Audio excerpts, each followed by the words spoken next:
Thank you guys. Thank you, ladies and gentlemen, everybody for being here with us today. Excited about this. This is the first FaithWorks webinar that we've had. I'm excited about it. My name is John Long. I'm the owner of FaithWorks Marketing, and we work with churches and nonprofits. I'll introduce my friend here in a minute. Today, we're talking about 3 easy ways to improve your church social media, which is kind of maybe misleading because we're probably going to give you like 78 ways to improve your church's social media, and you could probably just grab 3 of those. So,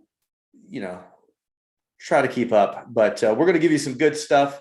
I'm really thankful that you're here. If you've got any questions that pop up about anything we're talking about, drop those in the chat or drop those in the questions, and we'll do our best to answer those. And I'll try my best to see them in the corner of my eye, make sure that we get those. Anyway, like I said, I'm Jono. I'm the owner here at FaithWorks Marketing. I was in student ministry in the metro Atlanta area for like 21 years, started in 1999, and then got kind of old. And here I am doing marketing for churches and faith-based nonprofits. Today with us, we have the worship leader, the one and only worship pastor at Journey Church over in Monroe. It's actually in Between, Georgia.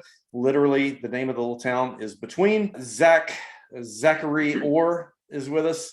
And that's Zach. And Zach is probably in the same position as a lot of you guys, a lot of church leaders, where he's wearing multiple hats. How many positions do you hold at Journey there? Like 12, 13? Yeah, something like that. So social media also falls under his purview. And so we've got him with us today talking about that. A little fun fact, a little trivia there for you. Zach, the second church I served at, Palmetto Baptist Church, from 03 to 05, down in a little town called Palmetto, Georgia. Zach's dad was the pastor there, and Zach was a punk in the youth group that I didn't really like all that much. And then once we got him off the drugs and and got him saved, he started leading worship. Just kidding. Zach's one of the most talented musicians I know. He's really good at social media. He doesn't give himself enough credit for it. But anything I missed there, Zach? Anything you'd like to tell everyone about yourself? Anything you'd like to brag about? No, nothing I'd really like to brag about. But I think what's going to be helpful about this webinar is that I've done social media mostly for mid-sized churches.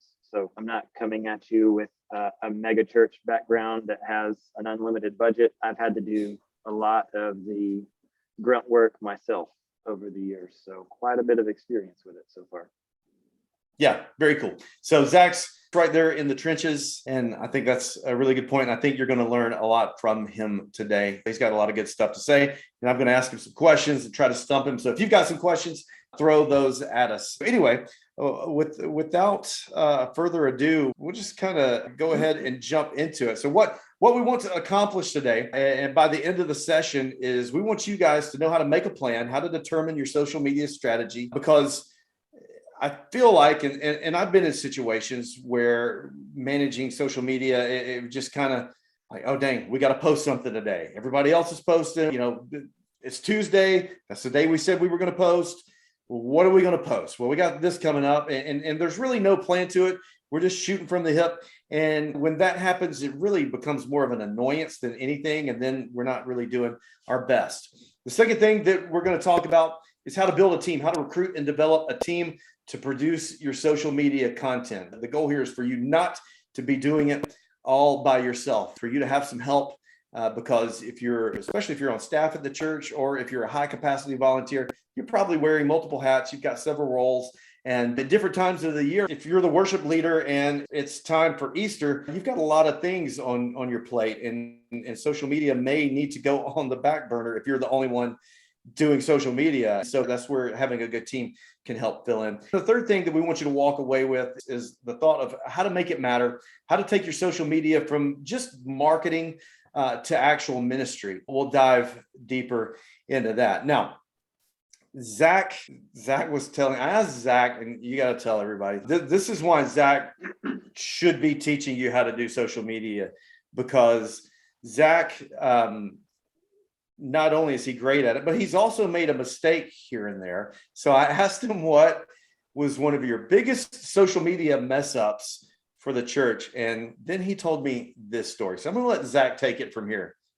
Yeah. So at a church I served at about 5 or 6 years ago, we had a bunch of creative meetings trying to figure out how to promote our Christmas services, and somehow landed on, all agreed upon, the fact that we were going to give away a puppy in each of our Christmas Eve services. So we started promoting this, getting people to come to our Christmas Eve service, that we were going to have a raffle in each of the services, and whichever kid's name that we drew from a Santa hat was going to get to come up on stage and get a free puppy for Christmas. Now, we thought this was a great idea, a way to just get people excited about coming to our service, whatever.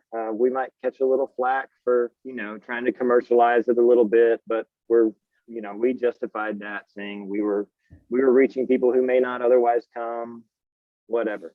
Well, what we didn't expect was for all of the animal lovers to come out of the woodworks to just completely slam us, obliterate us on social media. And yeah, that was bad.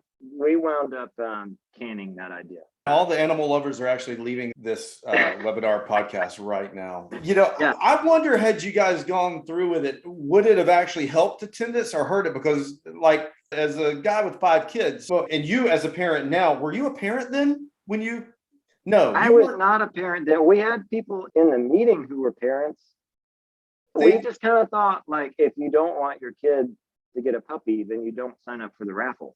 But every kid was going to want to sign, because if my kid won a puppy and I had to take another mouth home to feed, already having 2 dogs that I don't want, I would have been upset. In fact, I would have been like, I'm just going to have to, like, as soon as my kid drops their name in the bucket and walks away, I would have had to pull it out or not attend the service at all. Yeah, it was an awful idea. It was a terrible idea that we should have realized very early on, and we pursued it anyways. I remember where I was when that post went live. I was sitting on my couch, and I didn't serve at this church. I wasn't on staff with him then. Zach and I had been on staff at 2 different churches together, not this one. I would have clearly stepped in and said, no, let's not do this. I would have saved the day there. But I do remember just being on Facebook that morning and sitting on my couch and seeing that post and be like, wonder how this is interesting. What I expected was what you said in the beginning, that there was going to be a lot of like over spiritualization of it, saying, oh my gosh, how can you take the focus off Jesus and put it on a puppy? That there would be a lot of that. I don't know that there was any of that. What began to swell was people, not knowing where this animal was going to end up. So if giving a puppy away is on your social media calendar, we're going to encourage you to go ahead and scratch that. So the number one easy way to improve your church's social media is don't give away puppies. Animals. Don't do anything with animals except post pictures of puppies and just say puppies are awesome. That's all you need to do. Leave it there. So if that doesn't qualify Zach as the pro and why you should stick around and listen to the rest of this, then I don't know what would. Oh yeah, you could have announced in advance that all the shots are all taken care of for a year. That may have got around it that way. Yeah, the PETA people, they were not going for that. No, they were very concerned with where we were getting these puppies from, what families they were going to, how they would be cared for beyond the service. Lots of things that we should have thought about, but we did not. But since you hate animals, huge mistake. You hate animals so much, you just went for it. So social media is critical. It's a big deal. It's not something that you can just ignore. It's not something that's just, 10th on the list of things to do. But I do feel like it probably if you're in church leadership and you don't love social media, it probably does annoy you. And not to mention, in pandemic land, I don't know if anyone at other churches, if any of your church members ever post things about COVID on Facebook. I don't know if it's just our church that people talk about politics and COVID and things like that, or it's just my friends in this area. But social media is even more of, in some ways, a dumpster fire, but it's also critical. What do you think? How critical is it, Zach? Yeah, I think it's super important. If for no other reason than because These days, people are looking at your Facebook, they're looking at your Instagram and your website, usually multiple times before they ever visit for the first time. That's just something that we do as a culture now. I know that when my wife and I want to check out a restaurant, we're looking to see pictures of the inside of the restaurant. We want to see pictures of the food. We want to know what the menu is like before we ever decide to go visit that restaurant. It's the same way with your church. So you got to make sure that your social media accounts, your website, and all are accurately reflecting what your church is like, so that people will have the right idea before they show up.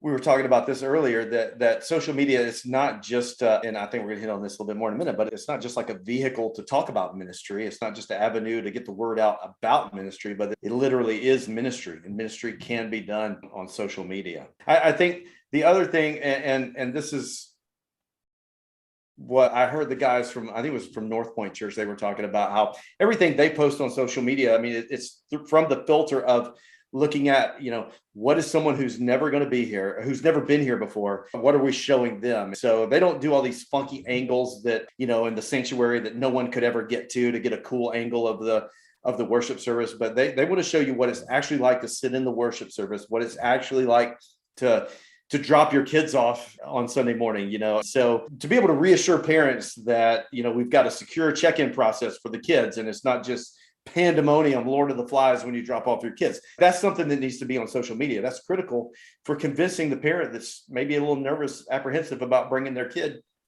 to hang out with you at your church. That's a huge deal. Totally critical. All right, number one, make a plan. Take it away, Zach.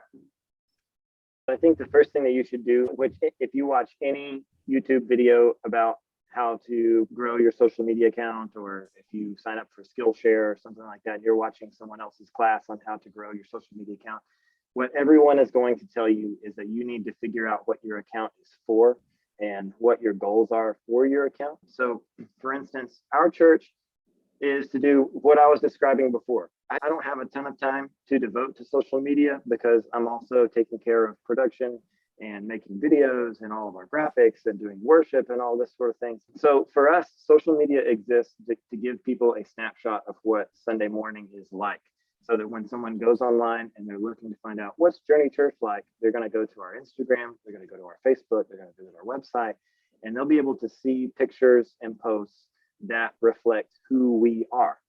Now, that may not be your goal for social media. You may want to take it a step further and actually actively help people in their spiritual journey or something. Teach people how to read the Bible, teach people how to pray, provide some kind of counseling through your social media account. If that's the case, having that goal in mind to begin with will help you make a plan for everything else.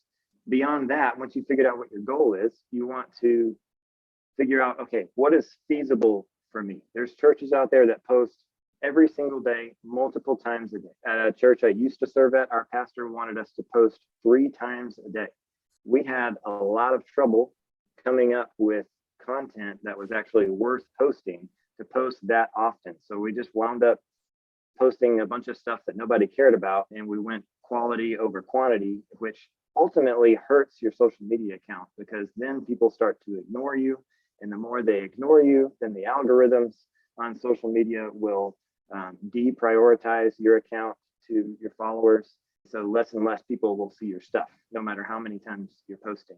So it's always better to have quality over quantity. And so if you look at your schedule and you think, I only really have time to post once a week or twice a week, 3 times a week, something like that, you can't do every day, that's perfectly fine. Just be willing to stick to that for a long period of time. Less is more. 3 really good, well thought out, good looking posts are way better than 15 mediocre posts that you just kind of pulled out of the air. The next thing to think about is, okay, who are you trying to reach? Which sometimes it becomes an uncomfortable thing to identify as a church, because of course we know that the gospel is for everyone. We want to reach everyone regardless of stage of life, but it will help your account if you can narrow down and say, okay, everyone is important, but we would really like to focus on families with young kids. And if that's the case, then the photos that you post, the content that you post, The blog posts you share or articles you share, they're going to reflect that target, and it'll give a lot more definition to your account and a lot more focus to your account. And then I would encourage you to think beyond the post. So if someone comes across your post, what are you wanting them to do from there? Do you want to push them to your website? Do you want to, again, encourage them to study the Bible a different way, or to begin praying more consistently? What is the purpose behind the post besides just coming up with something in order to throw out there, which goes back to our quality over quantity discussion, is that if you have a purpose for the post, if you're thinking beyond just what someone is going to briefly see and read, that's going to help your reach too, because people are engaging with it more. They may be more likely to comment, more likely to like the post, more likely to share it if it's meaningful for them. The more all of that is happening, the more the algorithms on social media are saying, hey, this account is important, and we want to make sure that people are seeing this more frequently. So what would you say then about posts that just are kind of fun and silly? Are they worth doing? Just a trivia question, or, who's your favorite Marvel hero?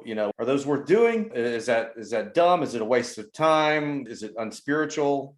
What do you think there? I think they're helpful. I call those the irresistible questions, and we use those pretty often. They aren't that spiritual. Usually there's something silly like, do you keep your butter out on the counter or do you keep it in the fridge? Let us know in the comments. So that is irresistible. People get surprisingly opinionated with questions like that, and it sparks a lot of discussion, and that in turn tells the algorithm that your account is important and that it should be shown to more people.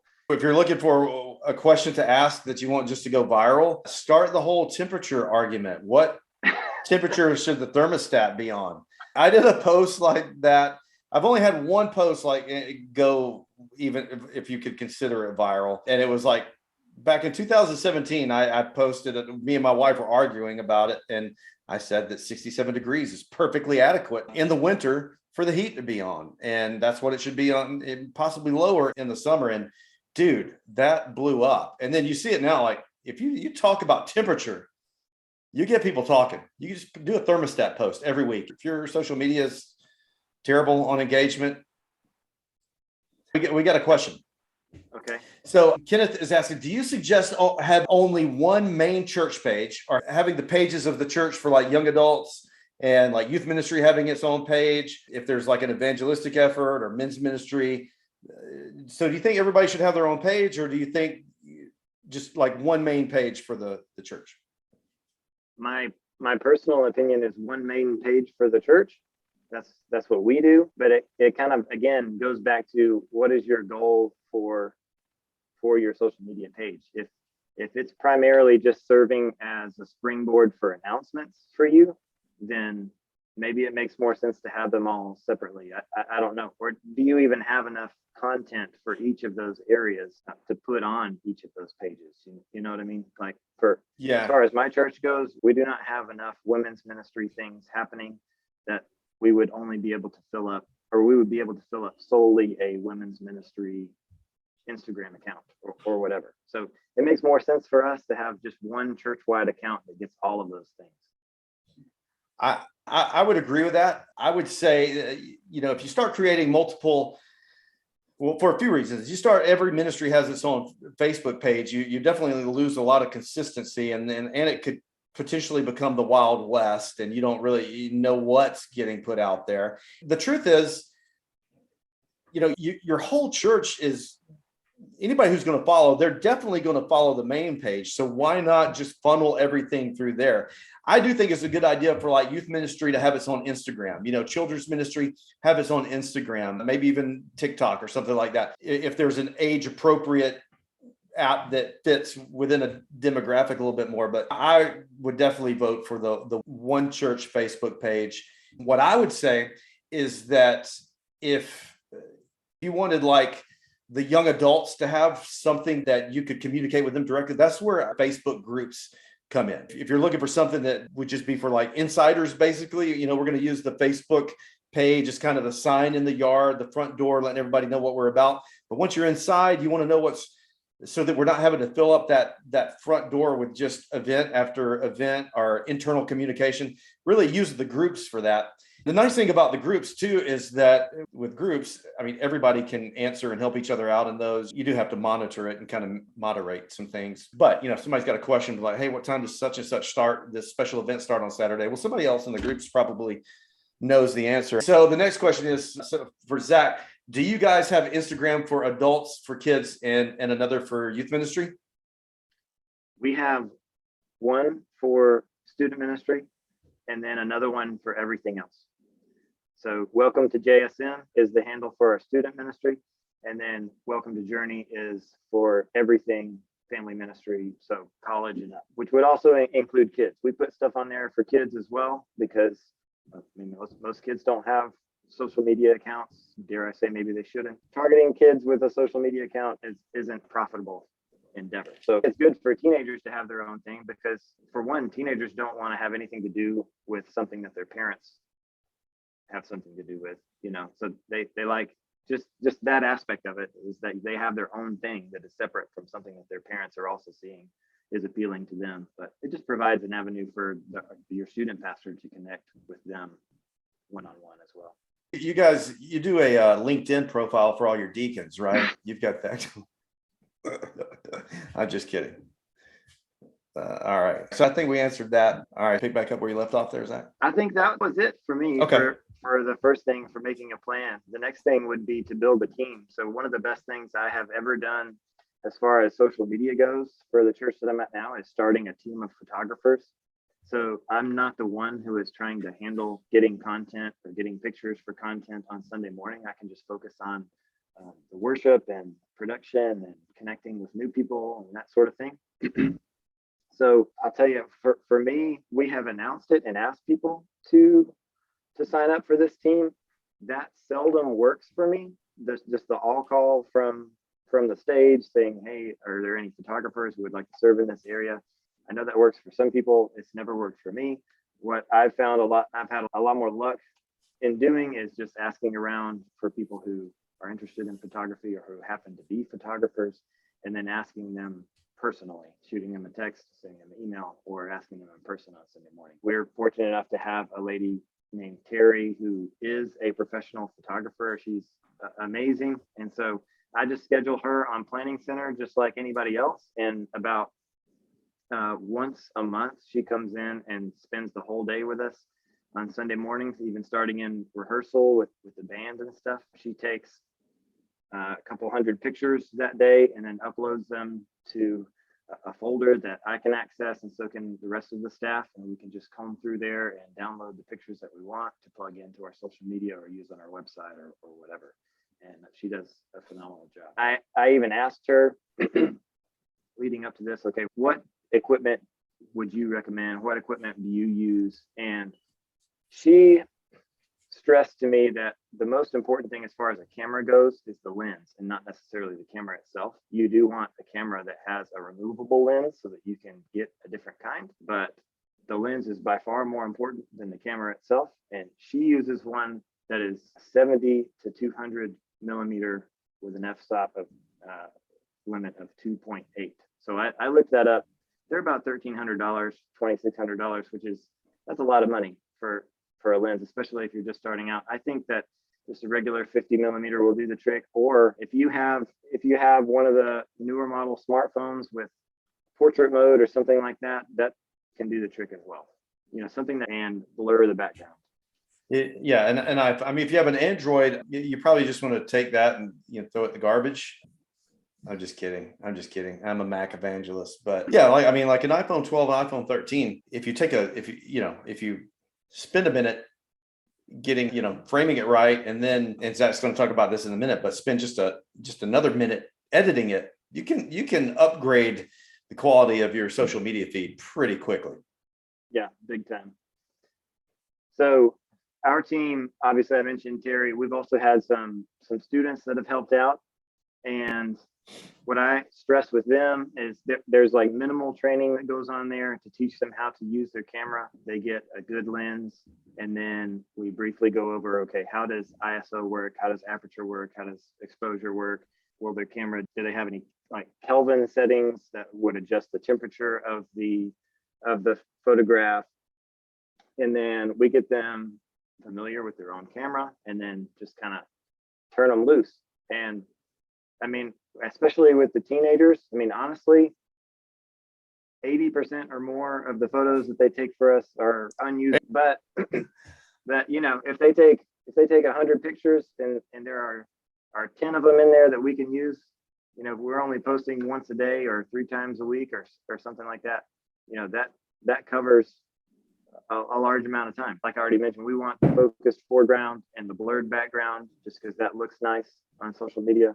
But then what do they take pictures of? I just tell them, leave no stone unturned. Get pics of everything. Let people, because we want people to know exactly what it's like at our church before someone shows up for the first time. But like John already said, how North Point recommends doing things, you know, taking pictures from perspectives of what it would be like to be here, not funky angles, not turned camera shots or something like that. And then once I get those pictures in, I will edit them. Terry edits hers herself, but she uses the same program that I do, and that's Lightroom, Adobe Lightroom. Microsoft Paint. Microsoft Paint. But no, seriously, Adobe Lightroom is the best thing to use. And even if you have no idea how to edit a photo at all, you can download Lightroom presets from different websites. I use creativemarket.com, and you can just search Lightroom preset bundle, and they're super affordable. I downloaded one that's got over 2,000 presets in it for $29, and I've used it for years. So it just, you import those into Lightroom and you can just sort of scroll through and see what they look like. And once you find one that you like, just copy and paste it onto all of your pictures so that on your Instagram feed, everything looks uniform and the same. You're using the same preset for all of them. You get the same lighting, same kind of colors that you're using, that kind of thing. Lightroom is part of the Adobe Creative Suite. And so you'd have to purchase Lightroom. There's different subscription levels there. But it's also, you can use it on your Mac, your PC. You also, I've got it on my phone. And so you can use those presets there, you know, and really make it look good. Even, I mean, it can take an iPhone picture and make it look really nice. And so one of the things we know is that Facebook doesn't love text on photos. They don't love us to put a lot of junk on photos, and sometimes you'll see in a lot of churches, like really all that ends up in the news feed is sermon graphics and event graphics.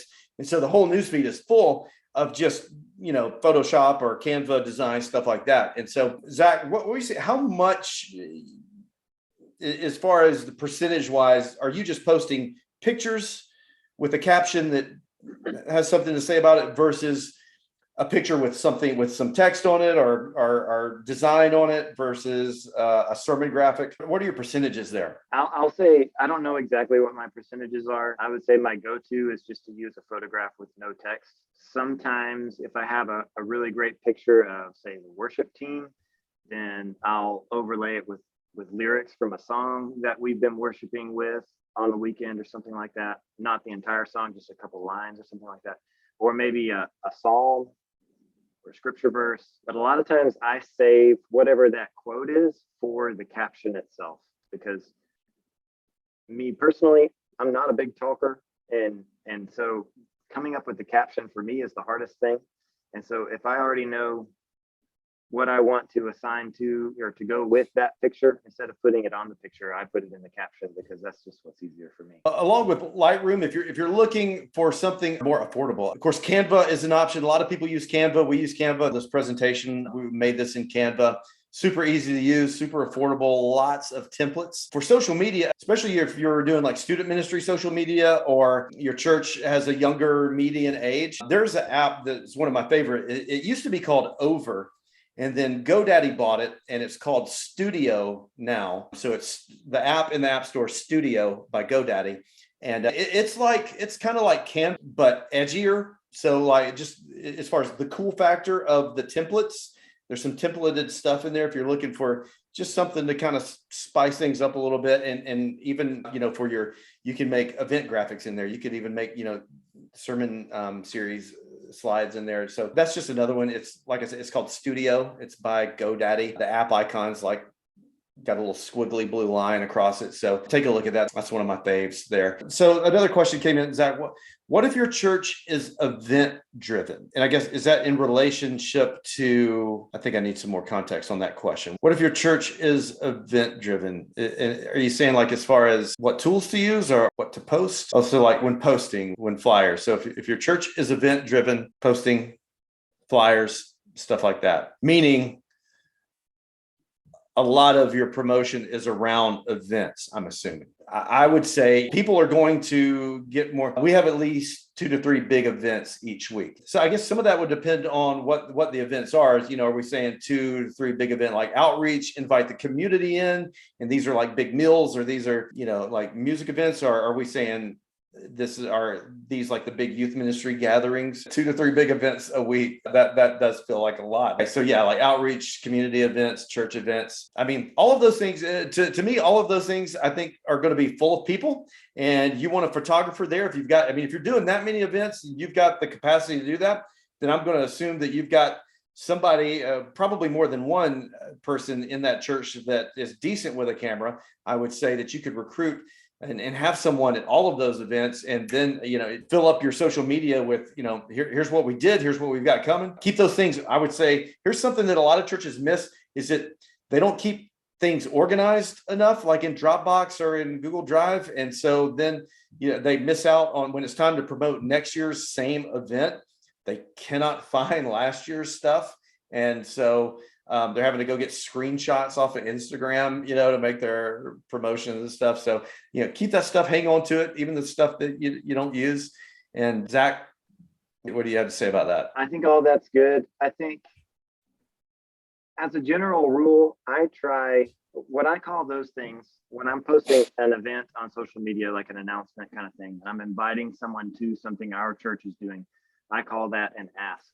And I try to only do one ask for every 5 posts. And that's just because of the nature of social media, that no one goes onto social media looking for other people's stuff. People go on social media to consume, to learn, to get help with something, to find some kind of content, some kind of substance.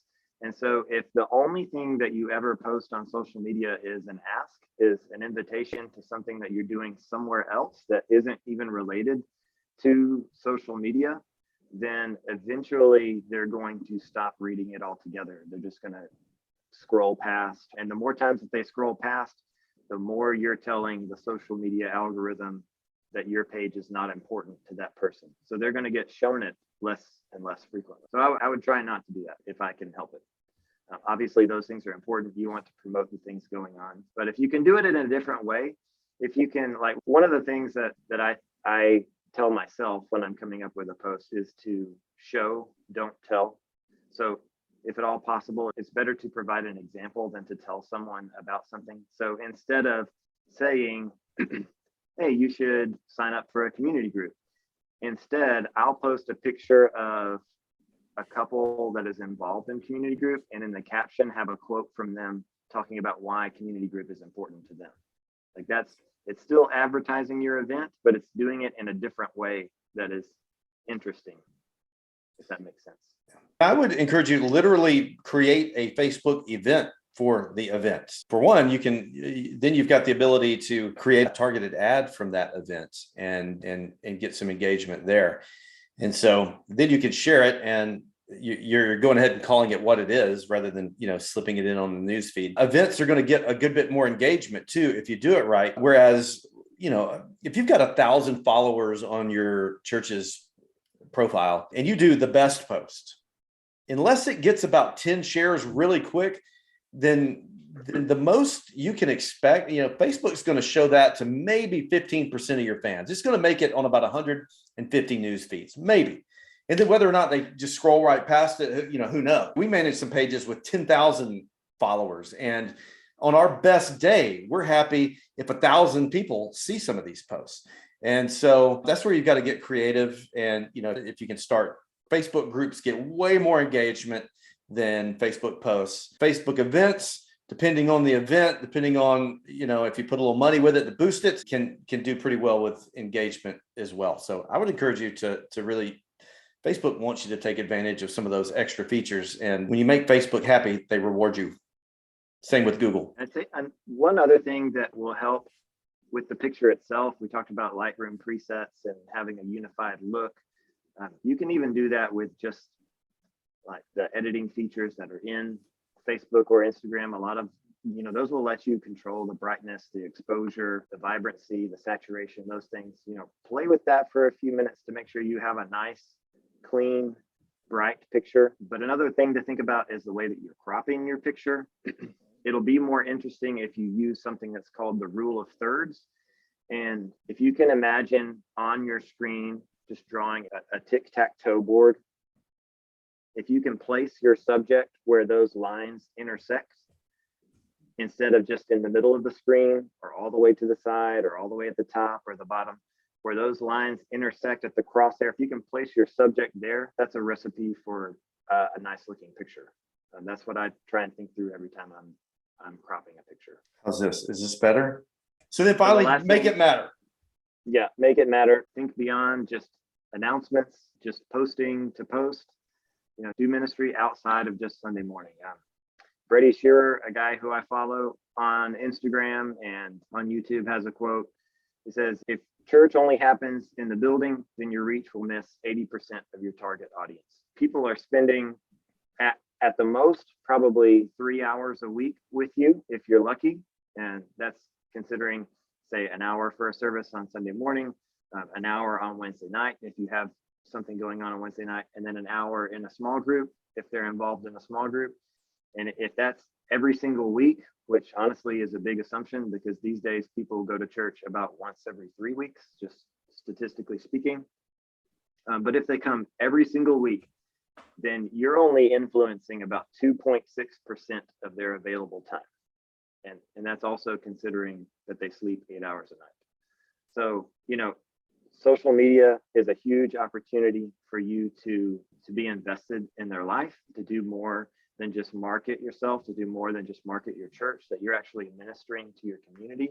You can do things like asking how you could be praying for people. You can post encouraging passages. You can post short, easily digestible devotions. Again, it's going to sit on your post for a long time because people are used to scrolling quickly through and reading the captions. So, if you post a devotion or something, just make sure that it's short and sweet, something that can be digested in under a minute, I would say. Posting stories that would encourage people to take their next step. Like I mentioned before, if I'm promoting community groups, then I do it with a picture of someone or a couple who's already involved in group. Or if I want to promote serving, I'm going to pick a volunteer who I can post a picture of them serving and then have a quote from them about why they love serving and why they love the people they get to serve with. John, you look like you were about to say something. No, I'm just soaking it all in. My daughter's on her way to take her driver's test, and I noticed that she has 5 friends with her, and I'm just not sure that's going to work out well. So, and at the end of the day, it doesn't matter how many people are following you. It matters how many people are following Jesus through you. If you become consumed with just how many followers you gain on social media, how many likes you get on each post, you can fall into that trap pretty easily, keeping the goal in mind that these are real people who we're trying to connect with, who are trying to influence, who are trying to help connect to a real God. That helps keep things in focus and gives more meaning to what we're doing on social media. So the last question, and that kind of leads into the last question that I had written down that I wanted to ask you, but just how do you know that your social media for your church, your ministry, your nonprofit, how do you know that it's successful? How do you know that it does matter? How can we measure that? It can't be how many people show up on Sunday morning. That's a pretty hard thing to track. And, it's not like everyone is saying, hey, I accepted Jesus because of that post. So how do you measure? How do you know that what you're doing is successful. I see this with even like with business owners outside of church. It's like they feel good. They tend to measure it. And we all do this, but like with our personal social media, we post a picture of our family or whatever. And, we get 50 likes on it and 20 comments saying how beautiful you are and how good your beard looks or something like that. You're like, hey, that's good. That's good.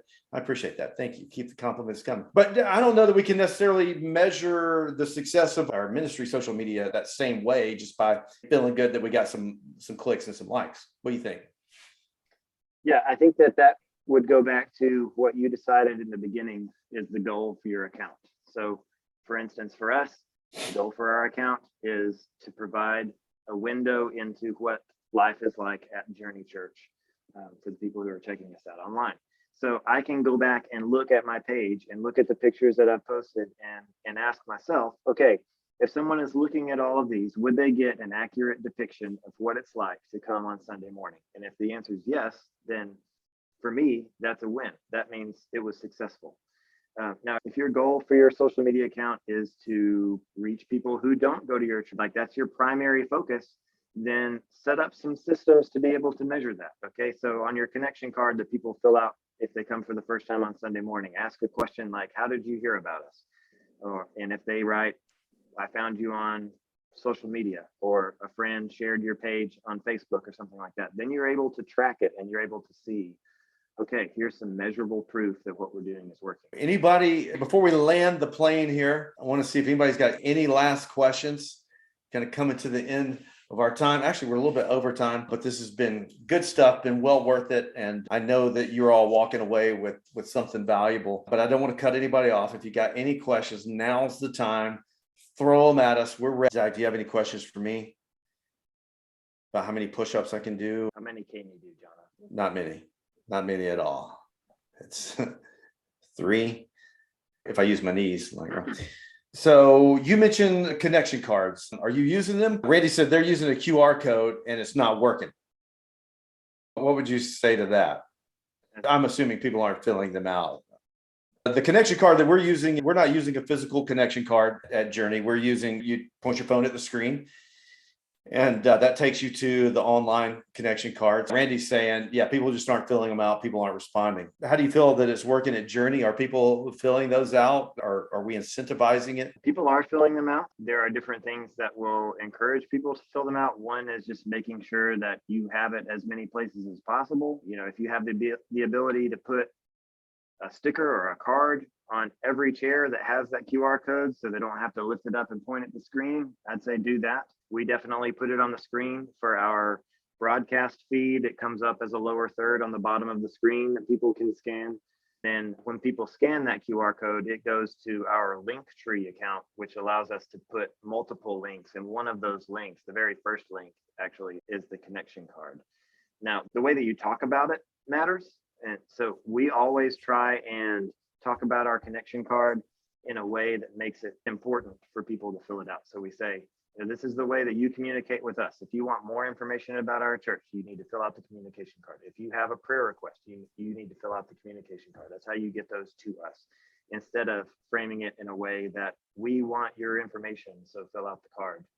You need to say it in a way that makes them want to fill out the card for their own reasons.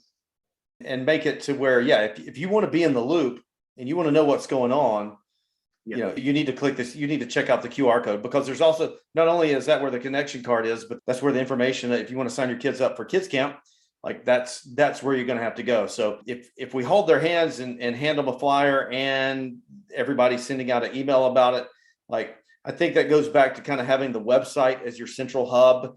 And if you want to stay in the loop, then you've got to be on the list. If you want, I know in our connection card too, there's prayer requests. And so I think a lot of people fill out the connection card really just for the sake of, they've been coming for years, but they want you to pray for something. So I think the prayer request aspect probably drives up a little bit of engagement there too. So a couple other questions. Do you suggest that the pastor or the pastors, the staff, the ministerial staff, should they be the ones making the videos to encourage versus just a typical post? Should there be some videos from the pastor versus just somebody just posting stuff, just posting pictures of events and your congregation? Yeah, I think that can be helpful. We do that often with Ken. We just try and always make sure that it's short, like less than a minute, whatever he's got to say or encourage people to do. We just try and make sure that it's succinct and attention grabbing. You may have to forget that you're a pastor for a minute and take off the pastor hat. Yeah, I remember in seminary in my preaching class, he was always like, if you can't say it in 5 minutes, you don't need to be preaching. If you can't say what you're trying to say in 5 minutes, we failed. That reminds me though about the QR code. It also matters where in the service you're promoting it. And we try and do it somewhere close to the beginning because most of our people will fill them out during the sermon. So just keep that in mind. If you're saving your announcement for the QR code or the communication card for the end, nobody's filling that out because they're leaving. Best QR generator. Eric said they've used one built into Google Chrome browser. Any other better options? I always use the Bitly. They've got one that you can use. The reason I like the Bitly one is it's forever. I don't know about the Google Chrome one. Some of them expire. But the other thing I like about the Bitly one is you can put your logo in the middle of the QR code, just for a little extra branding there. And you can do that with the Google Chrome one, but I know with Bitly you can do that. Zach hand draws his QR codes. Zach is also a really good artist. And yeah, we tattoo the QR codes on the staff and it's right below their chip. And so, no, you got a better option, Zach? I use qrcodegenerator.com. It's free unless you purchase what's called a dynamic QR code. And that just means that it's the same code, but you can change where it goes whenever you want. Oh. So for instance, we have a dynamic QR code for our link tree. And so we can constantly change our link tree and it will not change the QR code. So we can continue to use that same QR code on all our print material and on the screen and stuff, but we can tell it to go wherever we want because it's a dynamic code and not a static code. I think that's a good way to do it. Otherwise, you're going to have 47 QR codes for every link. You're going to have the children's ministry QR code. So if you haven't already figured it out, Linktree is a good option there. And my camera froze again. That means it's time to end this webinar or for me to buy a new camera. I'm not sure. There's a GoFundMe set up for my webinar camera. Eric wrote Zach's artisanal QR codes on Etsy. You could sell those. That would be great. Let's see. Do you text that stuff out? Do you text out the QR codes and the announcements and stuff like that? We put it on as much as possible. So, if we have, for instance, last Christmas season, we sent a postcard to everyone who has every family group that has been to our church in the past 2 years. We sent a postcard that had our Christmas schedule on it. So it said when our Christmas Eve services were, when the children's program was, anything that related to the Christmas season was on there. And then the QR code was also on there. So that people can scan that and have the latest information. And I think, and this is kind of maybe out in the weeds from social media, but I think that's a cool idea. It's something Zach does. It's something we do for our clients. When it's those big times of year, Easter or Christmas or, kids camp, things like that, we'll build out a specific landing page on the website that's all about, Journey Christmas, and even buy the domain, journeyvbs.com and build a page that's all about that. And just brand it that way. And so, I would encourage you to build out, get your web guy to build out some specific pages for those bigger events and use the QR code and so that you can direct them not to a homepage full of 48 other events that they've got to scroll through to find and you haven't had time to update it. Here you are in February and your Thanksgiving service times are still on the website. So, build out those homepages, I think a good idea, and get Linktree.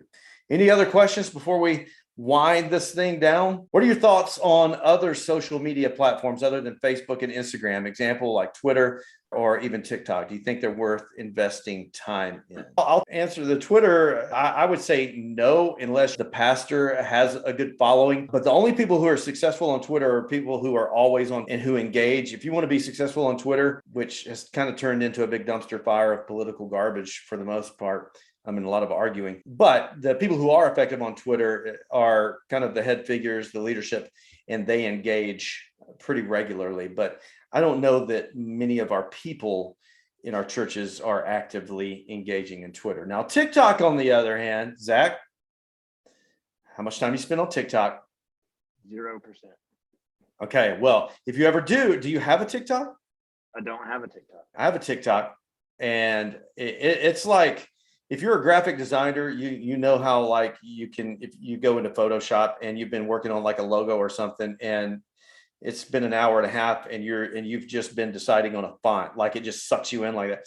TikTok is the same way, man. TikTok's dangerous in more ways than one, but just from as far as a time waste, oh my gosh, there's some funny people on there. However, I mean, Facebook did not lose $252 billion last week due to LinkedIn's competition. They lost that, and Zuckerberg even blamed TikTok for that 25% loss of their overall value in a day. So TikTok is where a ton of people are. It's where your adults are, definitely where teenagers are. So I think we definitely lean towards redeeming those things, meeting students where they're at, and being on there, being funny, just having fun with it to get students' attention. It's not, you got to have somebody, you've got to be consistent on there, and you got to be careful on there. But I think getting in on some of the more fun, family-friendly trends, just some of the silliness, getting some of your students in on that and producing some TikToks, I think would be fun. I think that, your students perhaps may share those with other students. So definitely could get you some exposure. So if your leadership's cool with it and you don't catch a lot of flack, I think for student ministry, I think TikTok, and maybe even an adult ministry, or like a church-wide TikTok if you've got a younger congregation. Zach, thoughts? I default to you on this because, like I said, I don't even have a TikTok. I know that it's popular, but I've never signed up for one. Yeah. It seems to me like people use TikTok like how people used to use, or maybe still use, YouTube, just like searching funny videos. It would be difficult, I think, for a church to have a purposeful TikTok, but I haven't given a lot of thought to that. Yeah, I do too. I think, it is designed for, for fun for the most part. I mean, there are some guys on there that are, like self-help coaches or psychologists and stuff like that. They give tips that tends to, they go well if that's their niche or if that's their shtick. But for the most part, the teenagers are on there just to laugh and goof off. And so I don't think it would be bad to have presence on there in front of your teenagers, but it definitely would be a tougher one to make matter. Whereas I think with Instagram, you've got the Reels feature, and Reels are getting a lot more engagement on Instagram than just a typical post. So if you're not doing Reels and you have anything to do with the student ministry Instagram, or really any Instagram account with your church, I would encourage you to start testing Reels up against your regular posts, and you'll see you get a lot more engagement from that, just because Facebook or Instagram wants you to. They know their competition is TikTok, so they're going to reward you by posting Reels because that's going to help them compete with TikTok. So I would certainly, if nothing else, do Reels. That's all I have to say about that. I've found on Instagram in particular, if you or someone else on your staff, whoever's handling your social media, if they have the time to do it, anytime that Instagram introduces a new feature, they prioritize it over all of the others, just so that people will use it. So that's a top way to get your name out quickly. So jump on that. Sorry, I'm getting all choked up here talking about TikTok for a second. All right. Well, Zach, thank you so much. I hope this has been valuable for everyone. I know when we talk about this, sometimes it's overwhelming. And I just say this to everybody, this is not some huge sales pitch or a bait and switch, but I know that there are a lot of churches that you hear all this stuff and it's like, oh man, that sounds awesome. I would love to do that. I know we need to improve our social media. I know we need to improve our website. I know we need to show up on Google better, but we're a small staff and we got a lot of responsibilities. We don't have time to do that. FaithWorks, that's what we do. Our goal is to help you. And whether that's giving away free, valuable content in a webinar, awesome. There's so much that you can do on your own without paying someone like us to come in and help with that. And I highly encourage you to do that. Be good stewards of the money that you have there at the church. But we're here to come in and take some of that off of your plate and relieve the pressure so you can focus on what you do best. So if you do need help with social media, you're thinking, hey, we want to improve things, we just don't have the time or the staff or the resources, and you're like, you want to talk, you can go to faithworks.link/discovery, and you and I one-on-one, we can take about 20 minutes. I'll answer any questions you have, or you can shoot me an email or shoot a text or call, whatever works for you. I don't think we have a fax number, and I threw away my pager, so don't do that. But get in touch.